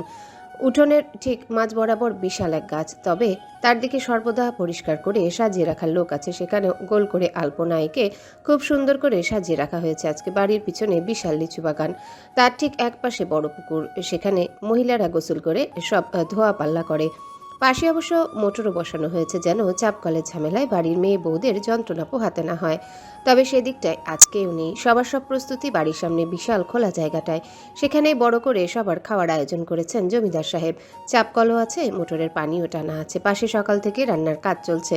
সবার মুখে শুধু একটাই কথা, এমন বড় করে এত পদ খাবার সহ এমন বিয়ে আজ অব্দি গ্রামে কারো হয়নি। রুবাইয়া এখন আজানের রুমে বসা, আজানের রুম বললে ভুল হবে, এটা এখন তারও রুম। নুসাইবা পাশে চুপচাপ বসে বসে বোনকে দেখতে থাকে। খুব সুন্দরী খুব সুন্দর নীল রঙের একটা শাড়ি পরেছে রুবাইয়া, তার উপর আবার সাদা পাথর দিয়ে গর্জিয়াস কাজ করা। এটা ওর বউ ভাতের শাড়ি। রুবাইয়াকে সাজানোর দায়িত্ব পড়েছিল পিউয়ের উপর, তবে সে নাকি অসুস্থ, তাই সাজাতে পারবে না বলল। নুসাইবাও তেমন ব্রাইডাল মেকআপ করতে পারে না, তার উপর রুবাইয়া যেহেতু শ্যামলা, তাকে তার শেডের সাথে মিলিয়ে ব্রাউন মেকআপ করে দিতে হবে। এজন্য পাশের বাড়ির এক মেয়ে একটু আগে এসে ওকে সাজিয়ে দিয়ে গিয়েছে। সত্যি বলতে ঠিকভাবে প্রসাধনী ব্যবহার করতে পারলে কালো মেয়েদের মুখে মেকআপ বেশি সুন্দর লাগে। যেমন রুবাইয়াকে এখন সাউথ ইন্ডিয়ান মেয়েদের মতো দেখতে লাগছে নুসাইবার কাছে। কি রে, এভাবে কি দেখছিস? রুবাইয়ার কথায় নুসাইবা একটু আমতা আমতা করে জবাব দেয়। আপু, একটা কথা বলি, কাউকে বলিস না কিন্তু। কি কথা? পিউ নামের ওই সুন্দরী মেয়েটা না অসুস্থ না, সে ইচ্ছে করেই তোকে সাজাতে আসেনি। হয়তো তোকে দেখলেই তার খুব রাগ হয়। রুবাইয়া বোনের কথা শুনে অবাক হয়, ভ্রু কুচকে প্রশ্ন করে। পিউ তো আজানের বোন, সে কেন আমাকে অপছন্দ করবে? আমি কালো বলে? না আসলে আপু, এত ঢং না করে কি জানিস বলতো? পিউ মেয়েটার সাথে হয়তো আজান দোলা ভাইয়ের প্রেম বা সেরকম কিছু ছিল। কাল রাতে আমার হঠাৎ ঘুম ভেঙে যায়, সব কিছু পরিষ্কার শুনতে পাইনি, তবে পিউ মেয়েটা বারবার আজান ভাইয়ের কথাই বলছিল আর কাঁদছিল। তার নাকি খুব কষ্ট হচ্ছে তোকে আজান ভাইয়ের রুমে একসাথে থাকতে দেখে। নুসাইবা সহজ সরল মনে যা শুনেছে বলে দেয়, তবে রুবাইয়ার দিকে তাকে এখন ভাবছে বলাটা ঠিক হয়নি। একটু আগেও রুবাইয়া কিছুটা খুশি আর লজ্জা নিয়ে সেজেগুজে বসেছিল, কিন্তু নুসাইবার কথা শোনার পর একদম মন খারাপ করে ফেলে মেয়েটা। সরি আপু, তোকে স্যাড ফিল করাতে চাইনি আমি। রুবাইয়া কোনো জবাব দেয় না, শান্ত হয়ে মাথা নিচু করে চোখ বুজে থাকে, যেন চোখ খুললেই কান্না করে দিবে। তার কষ্ট নিজের জন্য হচ্ছে না, তার তো জন্ম থেকেই ভাগ্য এমন, তার কষ্ট আজানের জন্যে। পিউ মেয়েটা অসম্ভব সুন্দরী, আজানের সাথে রূপে, গায়ের রঙে কিংবা বংশমর্যাদা সব দিক দিয়ে সুন্দর করে মানাতো। আজানেরও হয়তো তার প্রতি অনেক ভালোবাসা ছিল, মাঝে রুবাইয়ার মান সম্মান বাঁচাতে বিয়েটা করতে হলো। কি হচ্ছে আপনার রুবি? এভাবে মাথা নিচু করে চোখ বন্ধ করে আছেন কেন? আজানের কথা শুনে রুবাইয়া মাথা উঁচু করে তাকায়। আজান কখন আসলো? নুসাইবা আজানকে দেখে কেন যেন ভয় পাচ্ছে। সে এসব বোনকে বলেছে শুনে আবার বকা দিবে নাকি? নুসাইবা উঠে দৌড়ে রুম থেকে বের হয়ে যায়। আজান বলে ওঠে, হোয়াট হ্যাপেন্ড? আপনি আসতে চলে গেল কেন? আর আপনার চোখে পানি কেন? রুবাইয়া আজানের দিকে তাকিয়ে থাকে, কি জবাব দিবে বুঝতে পারছে না। তার তো কান্না করার কথা না, যেখানে বিয়েটাই অনিশ্চিত সেখানে এরকম আবেগ দেখানোটা বোকামি ছাড়া আর কি। তবে পৃথিবীর কোনো মেয়ে স্বামীর পাশে অন্য মেয়েকে সহ্য করতে পারে না, আর না সহ্য করতে পারে তার স্বামী অন্য কাউকে ভালোবাসুক। আজান বুঝতে পারছে না হঠাৎ কি হলো। রুবাইয়ার বাসা থেকে সবাই একটু পর চলেই আসবে, তাহলে এখন কেন মন খারাপ করছে? আজান হাঁটু গেড়ে রুবাইয়ার সামনে বসে, রুবাইয়ার চোখের নিচে আঙ্গুল দিয়ে পানি মুছে দিয়ে বলে, আপু তো এখন আমার স্ত্রী, আপনার মন খারাপ, ভালো লাগা, খারাপ লাগা সব কিছু দেখার দায়িত্ব আমার। আমাকে যদি নাই বলেন আমি বুঝবো কিভাবে? রুবাইয়া আজানের দিকে তাকিয়ে ভাবে, মানুষটা কত সুন্দর করে কথা বলে, যদি সত্যি এমন কিছু হতো এত স্বাভাবিক হতে পারতো না। নুসাইবাও তো মিথ্যা বলার মেয়ে না, তাহলে কি পিউই আজানকে ভালোবাসে? রুবাইয়া আজানের দিকে তাকিয়ে বলে, একটা কথা জানার ছিল। কি কথা বলো? এখন না, রাতেও বাড়ি গিয়ে তারপর।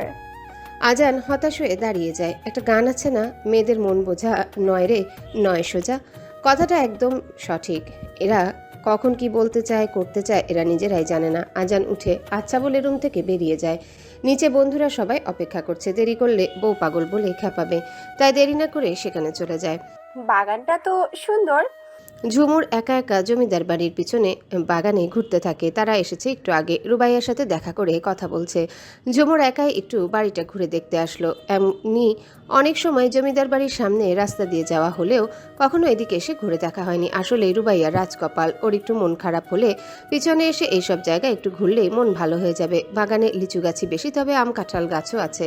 পেছনের পুকুরটা খুব সুন্দর, পানি একদম নদীর পানির মতো পরিষ্কার। ঝুমুরদের বাড়ির পুকুরের ঘাট এতটা সুন্দর না, তবে এই পুকুরের ঘাট পুরো পাকা করা, টাইলস বসানো।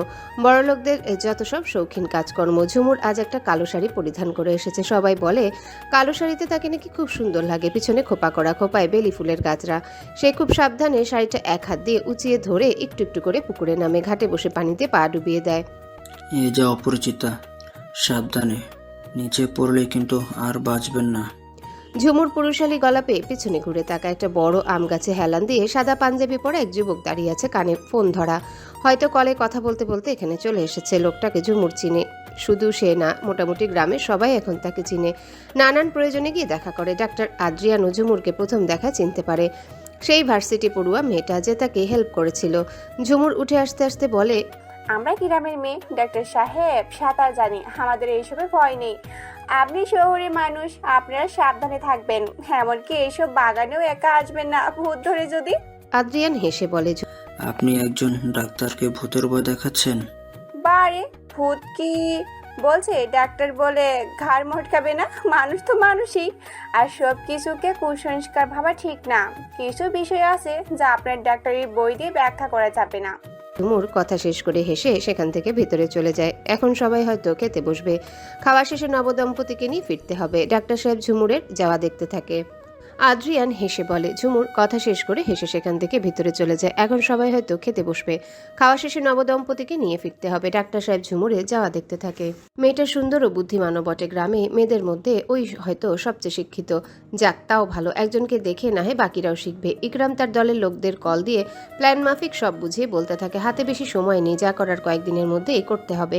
আজান নাকি আবার তাকে জেলে দেওয়ার বুদ্ধি করছে। তার আগে ওর জীবনটা তছনছ করে দিতে না পারলে ওদের প্রতিশোধ নেওয়া হবে না। গাড়ি চলছে আঁকাবাঁকা পথ দিয়ে। গ্রামের রাস্তা এখন আগের থেকে কিছুটা হলেও উন্নত, তবে এতটাও না যে প্রাইভেট কার নিয়ে সচরাচর যাতায়াত করা যাবে। তবুও জমিদার সাহেব দুটো গাড়ি পাঠিয়েছে রুবাইয়ার ফেরার জন্য। একটাতে ও বাড়ির সবাই আর আজানের খালা, অন্যটাতে আজান, রুবাইয়া, নুসাইবা, সাথে আজানের বাকি 3 বন্ধুরা। সারা রাস্তা সবার মাঝে অনেক খোশ গল্প হয়। আদ্রিয়ান তো আসতেই চায়নি, তবে আজানদের জোরাজুরিতে রাজি না হয়ে পারল না। গাড়ি দুটো গিয়ে থামে এক গৃহস্থ বাড়ির উঠানে।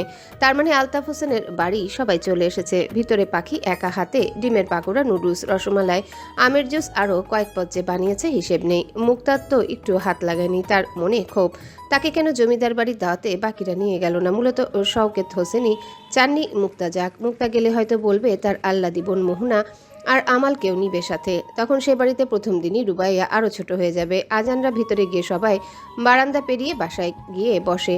পাখি এসে দাঁড়াতে রুবাইয়াকে দেখতে পায়। কি সুন্দর তার মেয়ের হাত, গলা, কান সব কিছু সোনা দিয়ে ভরা। পাখি ভাবে আল্লাহ তার কথাই রাখলো। মেয়ের বিয়ে শেষে রাজার ঘরেই হলো। এই জন্য লোকে বলে মায়ের দোয়া কখনো বিফলে যায় না। আসসালামু আলাইকুম মা। আজান এসে সালাম দিয়ে পাখির পা ছুতে যায়। পাখি থামিয়ে দিয়ে মাথায় হাত বুলিয়ে দিয়ে বলে, থাক থাক বাবা, সুখী হও, তুমি বসো, আমি নাস্তা নিয়ে আসছি। রাতুল বলতে থাকে, আন্টি সমস্যা নেই, আমরাই তো, এত হাইপার হতে হবে না। আপনিও বসুন, রুবাইবা বাবির সাথে কথাবার্তা বলুন। না বাবা, বললেই হলো, সামনে অনেক সময় পাবো, আমি নাস্তা নিয়ে আসছি। আজানের খালা বসে বসে হাসেন। তবে রুবাইয়াদের বাড়ির পরিবেশ খুব পছন্দ হয়েছে তার। গরিব হলেও আপ্যায়ন, ভদ্রতা এসব ভালো বুঝে। রুবাইয়াও মায়ের পিছনে পিছনে যায়। মাকে জড়িয়ে ধরে কিছুটা আলিঙ্গন শেষে সবকিছুতে হাত লাগাতে থাকে। প্রথমে ঠান্ডা শরবত দিয়ে বাকি সব খাবার সিরিয়ালে দিতে থাকে। সবাই পাখির এত সব রান্নার প্রশংসা না করে পারে না। বলি কি, আমার মেয়েটাও একটু ওদের সাথে গিয়ে গল্প করুক। আমাকে তো যেতে দিবে না, তোমাদের ইজ্জত নাকি যাবে? তবে আমার মেয়ে কি দোষ করলো? মোহনার কথা শুনে আমালের ভীষণ রাগ ওঠে। এই বাড়িতে আসার পর থেকে এই মহিলা ইচ্ছে করে বিয়েতে কোনো না কোনো ঝামেলা করতে চাইছে। যেন এক অসুস্থ প্রতিযোগিতা শুরু হয়েছে তার আর পাখির মধ্যে। পাখি যেই রঙের কাপড় পরে সেও দ্রুত সেই রঙের কাপড় পরে ইচ্ছে মতো সাজ দেয়। তার মেয়েটাকেও পুতুলের মতো বানিয়ে রুবাইয়া থেকে ভালো প্রমাণ করতে ব্যস্ত হয়ে পড়েছে। আসলে কিছু ছোটলোকি স্বভাব মানুষের কখনোই বদলায় না। মোহনার রক্তেই বেহায়ার ছোটলোকগিরি মিশে গিয়েছে। পাশ থেকে মেয়েও বলে ওঠে, ঠিক বলেছ মা, এটা তো আমারও বাবার বাড়ি, অথচ নিজের বড় মেয়েকে দেখে বাবার দদ উতলিয়ে পড়ছে। আমি যে একটু ঘুরবো, টিকটক করবো, সেই সুযোগও নেই। তুমি যেসব পোশাক পরিধান করো সেগুলো গ্রামের বড় মেয়েরা পরে না। কিউ, গ্রামের মূর্খ ফকিন্নগুলো কি ভাবলো না ভাবলো আমার কি, আমি তো স্টাইল করেই চলবো। শহরে সব একদম নর্মাল। আমাল বুঝে মেয়েটা মায়ের মতোই পাগল, নিজেকে বড় আর দুনিয়ার সবাইকে ছোট মনে করে। তবে আমালও এবার বেশ কড়া গলায় জানিয়ে দেয়, আমার কোনো কথা তো শুনতে চাও না, তবে এই একটা কথা শুনতে তোমার বাধ্য। আর বাবাও পছন্দ করবে না তোমার কোনো তামাশা করো। আর কাল তো আমরা চলে যাব, তবে সুযোগ পেলে পরের সপ্তাহ আসবো। বাবা আসতে বলেছে, এখন তাকে আর রাগিও না। শ্বশুরের কথা শুনে মোহনা একদম নেতিয়ে যায়। তার চোখে যেভাবেই হোক ভালো থাকতে হবে, সম্পত্তির ভাগেরও তো একটা বিষয় আছে। মোহনার জোর না করে চুপ করে বিছানায় বসে থাকে। আমালও একপাশে গিয়ে বসে, সাথে আবারও কাশি। তবে ইদানিং কাশির সাথে রক্তের পরিমাণ আরও বেশি। আমাল মনকে সান্ত্বনা দিয়ে বলে, একবার ও বাড়ি পৌঁছে নেয়, শেষ নিঃশ্বাস এখানে ছেড়ে বিয়ের আনন্দ মাটি করতে পারবো না। আগামী সপ্তাহে হামলা করব, খালি সুযোগে থাকা সবাই দলবল নিয়া ধইরা তারপর যা করা লাগে করমু। ওর বউডারে যদি না খাইছি। ইকরামের কথা শুনে দলের সব ছেলেরা মাথা নাড়া করে, তারাও পুরো দমে প্রস্তুত। ওই আজানের জন্য একদিকে তাদের ভণ্ড কবিরাজের কাজ বন্ধ হয়ে গিয়েছে, অন্যদিকে মদ সাপ্লাই দেওয়া বন্ধ। মোট কথা সব দিক দিয়ে সমস্যা। এমনি এমনি তো ছেড়ে দিবে না, এমন ক্ষতি দিবে যেন জমিদার বাড়ি সারা জীবনে ভুলতে না পারে। রাতের আকাশে আজ অল্প করে মেঘ জমেছে, বৃষ্টি পড়ছে, তবে ঠিক শরীর ভিজিয়ে দিবে অমন না। মানে ছিটিয়ে ছিটিয়ে কয়েক ফোঁটা। শরীর না ভিজলেও এই বৃষ্টি যেন মন ভিজিয়ে দিতে সার্থক। একটু আগে রাতের খাবার শেষে সবাই যার যার রুমে গিয়ে শুয়ে পড়েছে। রুবাইয়ার সাথে আজান শুবে, তাই নুসাইবা মা ঝুমুরের সাথে শুতে গিয়েছে। রুবাইয়া জানালার পাশে বসে হাত বের করে বৃষ্টি ছুতে থাকে। বিছানার আরেক পাশে হেলান দিয়ে আজান রুবাইয়ার দিকে তাকিয়ে আছে। মেয়েটা বাচ্চামি করতে জানে, তবে ইচ্ছা করেই প্রকাশ করে না। আজান শান্ত গলায় প্রশ্ন করে, আপনি কি যেন বলবেন বলেছিলেন, এখন বলুন। না থাক, প্রশ্নের উত্তর আমি একাই মেলাতে পেরেছি। আজান আর কিছু জানতে চায় না, মেয়ে মানুষ এমনই হয়। আজান একপাশে শুয়ে পড়ে আর বলে, রাতে ভুলে আপনাকে কোলবালিশ ভেবে ধরলে আবার চিল্লে উঠবেন না প্লিজ। বাড়ি ভর্তি মানুষ, মানুষও থাকবে না আবার। রুবাইয়া লজ্জায় পড়ে যায়। আসলে নুসাইবা যাওয়ার সময় কোলবালিশটাও নিয়ে গেছে, তার উপর খাটটা ছোট, শুলে দুজনের মাঝে দূরত্বটা খুব কম থাকবে। রুবাইয়ার উপায় না পেয়ে জানালা চাপে সেও পাশে শুয়ে পড়ে, চোখ বুজে নিজের জীবনের হিসাব করতে থাকে। কোথা থেকে আজ সে কার বউ হয়ে গেল, সবটাই নিয়তি। এত সকালে একা একা কাজ করছো কেন? সবাই তো এখনো ঘুমে আছে।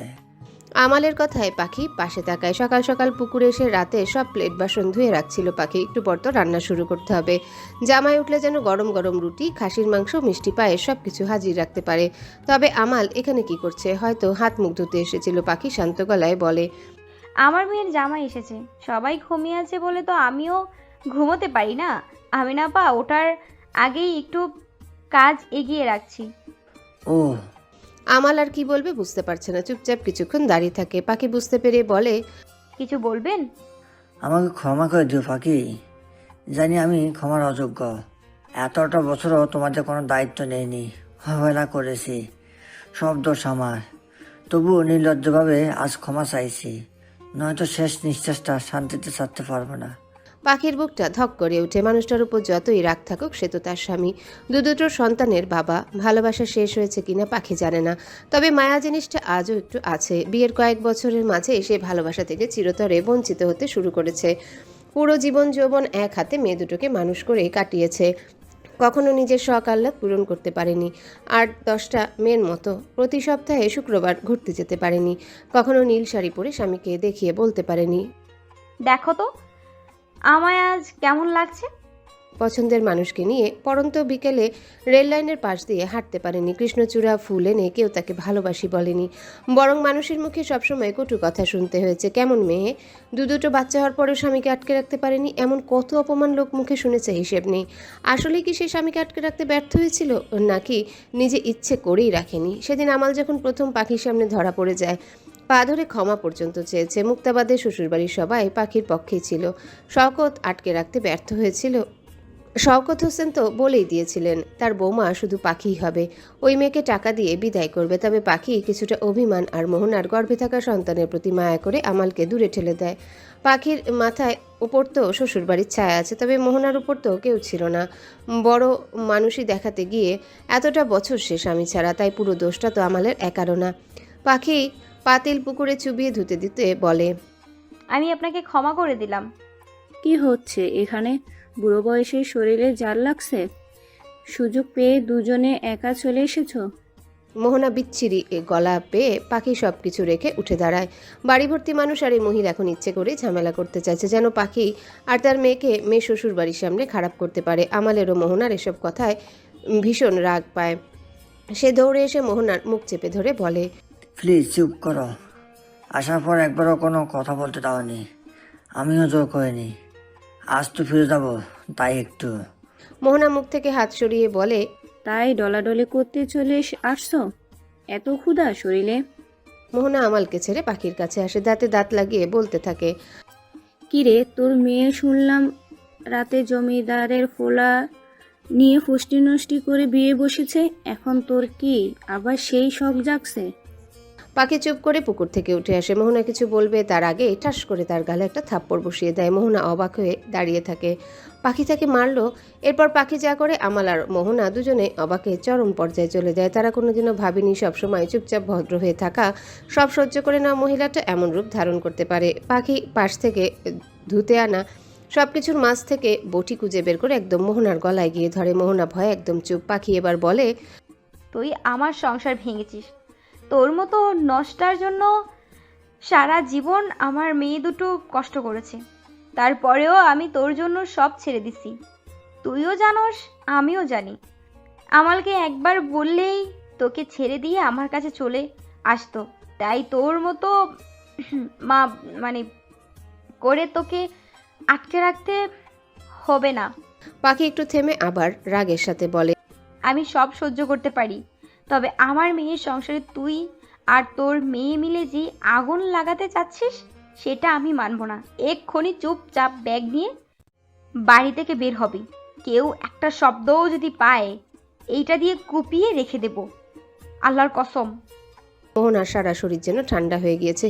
এটা কোন পাখি? আজ অবধি মোহনা যত যাই করুক এমন ভয়ানক রূপে পাখিকে দেখেনি। আজ কি হলো? নিজের মেয়ের জন্য মা যেমন ভয়ানক হয়ে উঠেছে, মোহনা নড়তেও পারছে না।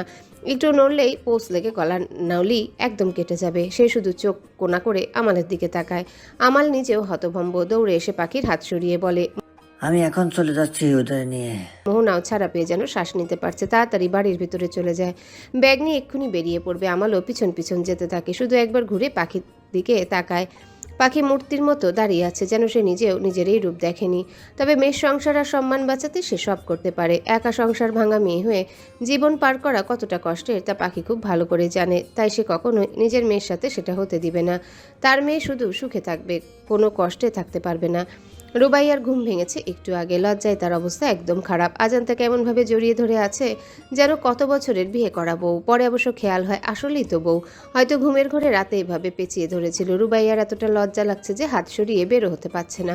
শুধু একটু একটু করে শরীর নাড়াতে থাকে। এমন সময় আজানের ঘুম ভাঙে। এই অবস্থায় দেখে সে ছিটকে দূরে সরে যায়। আমতা আমতা করে বলে, মানে সরি। সমস্যা নেই। রুবাইয়া তাড়াতাড়ি উঠে নিচে নেমে যায়। শরীরে শাড়ি কাপড় সব ঠিকঠাক করে আজানের দিকে না ঘুরেই বলে, চলুন আমি পুকুরে নিয়ে যাই, ফ্রেশ হয়ে খেতে বসবেন। সবাই আরো আগেই উঠে পড়েছে হয়তো। আজানও উঠে নিজেকে একটু ঠিক করে রুবাইয়ার সাথে বের হয়। এদিকে আমিনা বেগম সকাল থেকে আমাল আর মেহমানকে না দেখে একা একা বলতে থাকে, ওরা এভাবে হুট করে চলে গেল কেন? আমাদের কাউকে বললো না? পাখি যেন শুনেও শুনছে না। কিছু বিষয় ব্যক্তিগত থাকাই ভালো। সে খাবার টেবিলে সব গুছিয়ে আজানের খালার বন্ধুদের ডেকে নিয়ে আসে। এদিকে আজানও হাত মুখ ধুয়ে হাজির। সবাইকে বসিয়ে কবজি ডুবিয়ে খাওয়াতে থাকে। বিকালে বিদায়ের পালা। রুবাইয়ার সে কি কান্না আজান বুঝছে না। এইটুকু থেকে এইটুকু বারবার আসবে যাবে, তাও কান্না করার কি আছে? সাথে সাথে এটাও খেয়াল হয় যে বাড়ির বউরা তো চাইলেই যখন তখন সংসার ফেলে ফিরে আসতে পারে না। সবার সাথে কুশল বিনিময় করে ওরা গাড়িতে চড়ে ফিরতে থাকে। পথিমধ্যে আজান আর রুবাইয়ার পাশাপাশি এক গাড়িতে একা বসেছে, বাকিরা সামনে পিছে। এই সুযোগে আজান রুবাইয়ার দিকে তাকিয়ে বলে, তুমি একটা জিনিস দেওয়ার ছিল। কি জিনিস? এখন না, আরো পরে, তবে তোমার সেটা কাজে লাগবে খুব। রুবাইয়া বুঝতে পারে না আজান কি লুকাচ্ছে, তবে সে আর প্রশ্নও করে না। গাড়ি গিয়ে জমিদার বাড়ির সামনে থামে। আজানরা বের হয়ে আগে জমিদার সাহেব ও বাকিদের সালাম করে ভিতরে চলে যায়। পিউ রুমের জ্বালানা দিয়ে দেখে নবদম্পতি কি সুন্দর একসাথে ফিরে আসলো। আজানের হাসি খুশি মুখ দেখে বোঝা যাচ্ছে সে খুব খুশি। নতুন বউকে নিয়ে ভালো সময় কাটাচ্ছে। পিউ হেসে বলে, আজান ভাই, দোয়া করি আপনি সব সময় আপনার মানুষটাকে নিয়ে এইভাবেই সুখে থাকুন। আমি না হয় দূর থেকে সারা জীবন আপনার খুশিতে খুশি থাকবো। ইদানিং পিউ আগের থেকে কিছুটা শক্ত হতে পেরেছে। যখন তখন পাগলামো করে না, শুধু মাঝে মধ্যে ভাগ্যের উপর আফসোস হয়। তখন জমিদার বাড়ির স্টোর রুম থেকে আনা পুরনো হারমোনিয়ামে সুর তুলে নিজের একাকিত্ব একটু অনুভব করে। পিউ আবার সেই হারমোনিয়ামে হাত লাগায় একা একা গাইতে থাকে, তুমি সুখ যদি নাহি পাও, যাও সুখের সন্ধানে যাও। তুমি সুখ যদি নাহি পাও, যাও সুখের সন্ধানে যাও। আমি তোমা পেয়েছি হৃদয় মাঝে, আর কিছু নাহি চাই গো। আমার পরানো যাহা চাই, তুমি তাই, তুমি তাই গো, আমারও পরানো যাহা চাই। জমিদার বাড়িতে সবকিছু আগের মতোই চলতে থাকে। প্রতি সপ্তাহে শুক্রবার জুমার নামাজ শেষে বিকালে বিচারশালা বসে। গ্রামে যার যে সমস্যা সবাই নালিশ জানায়, জমিদার সাহেব সমাধান করে দেন। সবকিছু যেন আগের মতো, শুধু নতুন একজন সদস্য পরিবারে এসেছে, সে হচ্ছে আজান তালুকদারের বউ রুবাইয়া তাসনিন। রুবাইয়ার এই বাড়িতে আজ প্রায় 15 দিন হতে চলল। সবার সাথে মোটামুটি ভালো একটা সম্পর্ক হলেও পিউয়ের সাথে সম্পর্কের তেমন কোনো উন্নতি হয়নি। মূলত সে নিজেও চেষ্টা করেছিল নাকি সন্দেহ আছে। রুবাইয়া ভাবে আজ বিকেলে না হয় একটু মেয়েটার সাথে গল্প করা যাক। জমিদার বাড়ির পিছনে বাগানে বসে বসে গান গাইছে পিউ। কেন যেন ইদানিং একা একা প্রকৃতি বিলাস করতে ভীষণ ভালো লাগে। সাথে শ্রাবণের আবহাওয়ায় একটু একটু বৃষ্টি বিলাস হলে মন্দ হয় না। নিজেকে যতটা সম্ভব সবার থেকে গুটিয়ে নিয়েছে সে। বাগানটা এখন পুরো নীরব। বড় বড় গাছের ডালপালাগুলো বাতাসে দোল খাচ্ছে। পাতার ফাঁকা দিয়ে একটু একটু করে সূর্যের আলো ভিতরে আসার চেষ্টায় মগ্ন। যদিও বিকালে আলোর বেগ কম হওয়ায় সেই কাজে তারা ব্যর্থ। পুকুরের পাশে বড় করে একটা পাকা করা ছাতার মতো ছাউনি দেয়া, মাঝে টেবিল, চারিদিকে গোল করে বসার জায়গা। পিউ সেখানে বসে গান গাইতে থাকে। প্রেমে পড়া বারণ, কারণে অকারণে। এই মায়া চোখে চোখ পড়লেও ফিরিয়ে তাকানো বারণ, প্রেমে পড়া বারণ। বাহ, তুমি তো খুব ভালো গাইতে পারো। রুবাইয়ার কণ্ঠ শুনতে বুকের মাঝে মোচড় দিয়ে ওঠে পিউর। সে চেষ্টা করছে মেয়েটার সাথে স্বাভাবিক থাকার, তবে তার জায়গা থেকে বারবার ব্যর্থ হয়ে যায়। পিউ তবুও নিজেকে শান্ত করে রুবাইয়ার দিকে তাকায়, মুখে হাসি টেনে বলে, এই তো কখনো কখনো একটু গান চর্চা করা হয়, আর কি। রুবাইয়াও মুচকি এসে পিউয়ের সাথে গিয়ে বসে আর বলতে থাকে, কখনো কখনো করো, সেখানেই এত সুন্দর। আরও চেষ্টা করলে তো ভালো শিল্পী হতে পারবে। একে তো তুমি দেখতে এতটা সুন্দর, তার উপর এত ভালো গলা। তোমার জন্য তো শেষে দেশের ছেলেরা পাগল হয়ে যাবে।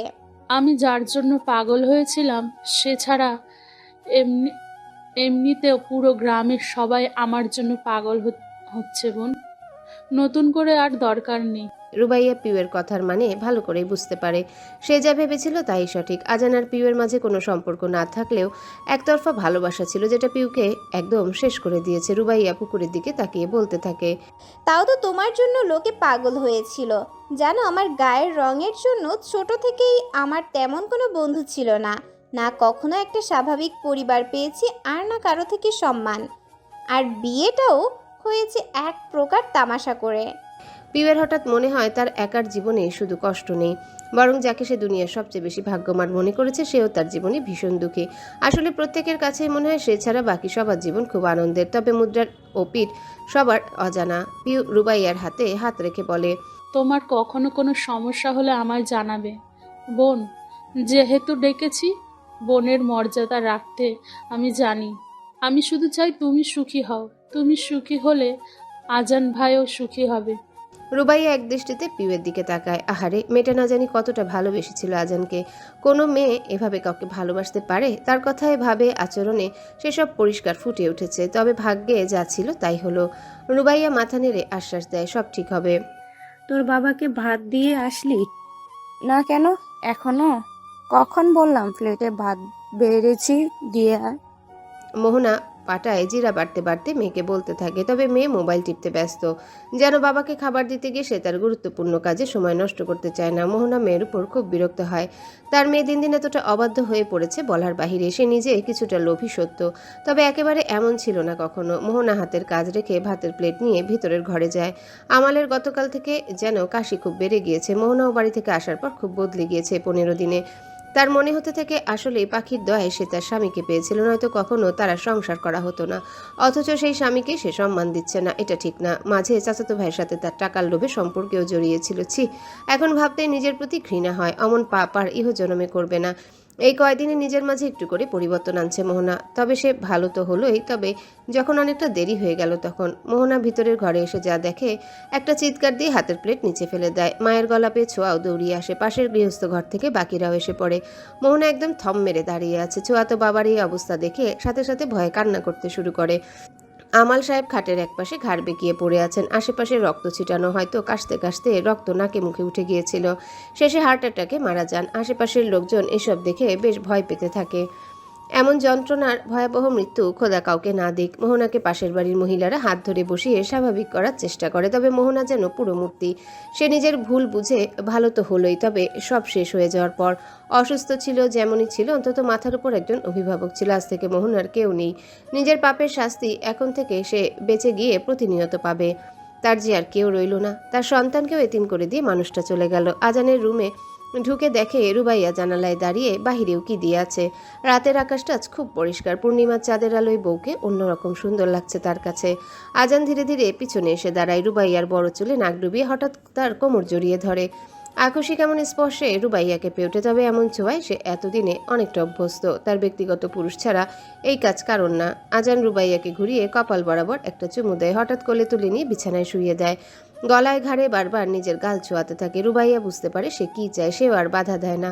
এখন প্রায় মাঝরাত। আজান আষ্টে পৃষ্ঠে রুবাইয়াকে জড়িয়ে ধরে। রুবাইয়া আজানের বুকে মাথা রেখে ভাবতে থাকে এখন থেকে সব যেন ঠিক হয়। তখনই ফোন বেজে উঠল। আজান কিছুটা রুবাইয়াকে ছেড়ে দিয়ে চোখ ডলতে ডলতে উঠে বসে। ফোন রিসিভ করে কানে ধরতে একদম চুপ হয়ে যায়।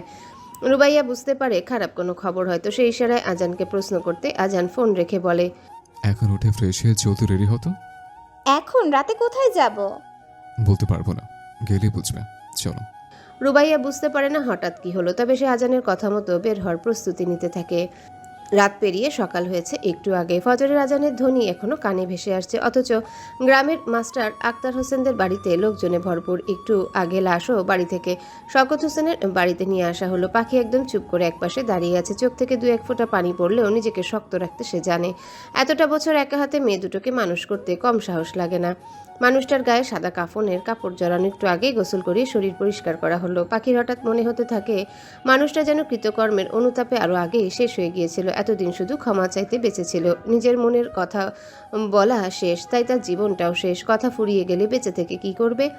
পাখি আস্তে আস্তে সাদা হয়ে যাওয়া মুখটার দিকে তাকিয়ে বলে, আপনাকে আমি ক্ষমা করে দিয়েছি আমল সাহেব, আপনি নিশ্চিন্তে পরপারে যেতে পারেন। আপনার প্রতি আমার আর কোনো অভিযোগ নেই। পাখি নিজেকে শক্ত রাখতে চাইলেও মাঝে মধ্যে কান্না করে ওঠে, তবে সেটুকু নিজেকেই সামলাতে পারে। শওকত হোসেন ছেলের খাটের পাশে গিয়ে বসেন, মাথায় হাত বুলিয়ে দিয়ে বলতে থাকেন, তোর প্রতি আমার রাগ ছিল সত্য, তবে কোকা আমি কোনোদিনও তোর খারাপ চাইনি। তোর ভুলের শাস্তি তুই এতদিন পেয়েছিস, আজ থেকে তুই মুক্ত। শওকত হোসেন নিজেকে আর শক্ত রাখতে পারেন না, সে কান্না করতে শুরু করে দেয়। আক্তার তার বাবাকে সামলানোর চেষ্টা করতে থাকে, সামলানো যাচ্ছে না শুধু মোহনাকে। এতদিন মিথ্যে মায়া দেখালেও আজ তার চোখে কোনো মিথ্যে মায়া নেই। সে চিল্লিয়ে পাগলের মতো করেই যাচ্ছে। মুক্তা তার ছোট বোনের এই হাল দেখতে পারে না। সে বোনকে সান্ত্বনা দিয়ে বলে, সব ঠিক করে যাবে ছোট, আর কাঁদিস না, সব ঠিক হয়ে যাবে। কিচ্ছু ঠিক হবে না দিদি, কিচ্ছু ঠিক হবে না। আচ্ছা এইসব কি আমার জন্য হলো? আমি খুনি? মুক্তা বোনকে থামাতে চায়, তবে সে ব্যর্থ। মোহনা চিল্লিয়ে কাঁদতে কাঁদতে বলে, সব দোষ তোমার দিদি। তুমি কেন আমার একের পর এক অন্যায় উস্কে দিয়েছো? আমাকে কেন বাধা দিলে না? এই জন্য খোদা তোমাকে সন্তানের সুখ দেয়নি। অন্যের সন্তানকে কষ্ট দিলে কেউ নিজের সন্তান নিয়ে সুখী হয় না। মুক্তা বারবার থামাতে চেয়েও মোহনাকে থামাতে পারে না। মোহনা উপরে তাকিয়ে কাঁদতে থাকে আর পাগলের মতো করে বলে, পাখি আর ওর মেয়েদের অভিশাপে আজ আমি সর্বহারা। আমার মাথার উপর আর কেউ রইল না দিদি, সব দোষ আমার, আমি শেষ হয়ে গেলাম। মুক্তাও যেন মোহনার কথায় খুব কষ্ট পায়। সত্যি তার ভুল ছিল, অবশ্যই ছিল। না থাকলে তো আল্লাহ যেই অবস্থা করতো না। সে মুখ বুজে সব কথা সহ্য করে নেয়। বোনকে আগলে রেখে কান্না থামানোর ব্যর্থ চেষ্টা করতে থাকে। পিছনের বাগানে একা চুপচাপ দাঁড়িয়ে আছে রুবাইয়া। সে তার মায়ের মেয়ে, শক্ত থাকতে জানে, তবুও আজ কেন যেন চোখের জল আটকাতে পারছে না। বারবার মনে হচ্ছে বাবার সাথে আর একটু গল্প করলে ভালো হতো, দুটো কথা বললে ভালো হতো। আসলে আমরা মানুষ বেঁচে থাকতে তার সাথে কথা বলতে চাই না। যখন একাকিত্বের দাস হয়ে শেষ হয়ে যায় তখন তাকে আমরা সময় দিতে চাই।